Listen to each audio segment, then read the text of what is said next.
Hey, what's going on, y'all? This is Coach Kevin with BBSC Strength and Conditioning. Today I'm here to talk to you about my favorite little tool, resistance bands. If you've been watching the videos, you've seen that I like to play with the resistance bands a lot. They're great for functionality. It's a great varying weight. It's a great way to add in a little bit of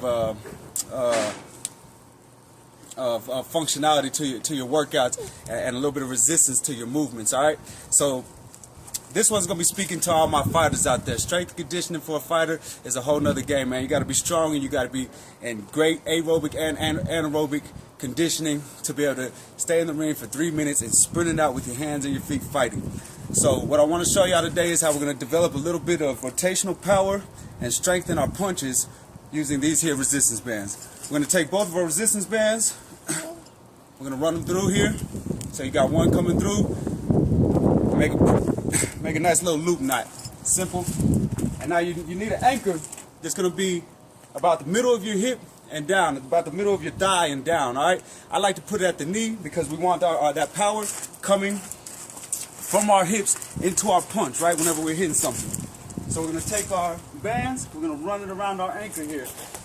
Like I said, I like mine at about knee height. It gives me that good rotational, gives me that good resistance when I'm rotating to throw my jabs and my straights.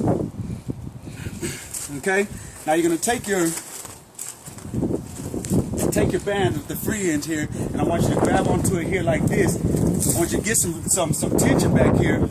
Grab onto it, and I want this band coming over the bicep and shoulder here. I don't want your elbow coming through it here. All right, so I want the band here and bring it into your chest. You're gonna come around. You're gonna let the band wrap around. When you get here, I want this band coming across the hip, because that's where our rotational power is gonna come from. We're bringing force from that ground through the hip and into the arm, right? So you're gonna get out to where you got good resistance. I want you in a good fighting position, hands high, and you're gonna turn those hips to throw out that punch. We don't boom here. We don't here. And any good fighter's already gonna know that. My job is to get you stronger, get you quicker, get you more powerful.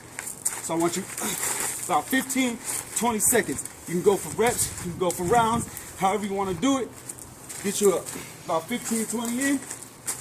Go ahead and switch sides. It's simple.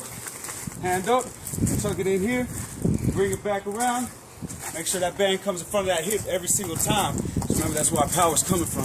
Strong hips make an explosive athlete. I want you out right. Now I'm not a southpaw fighter, so this may look a little funny. But I want you in the same idea. Hands up, good fighting position. Rotate the hips, throw out the punch. Just like that. Now this is something simple. It's not going to add a lot of strength. It's just going to be real dynamic. It's going to be real specific for your sport. It'll be great conditioning. I'm a little bit winded just from that, but I am up here in these mountains. That's all I got for you today. Keep checking in with us at BBSC Strength and Conditioning on Facebook, and we'll see y'all later, man.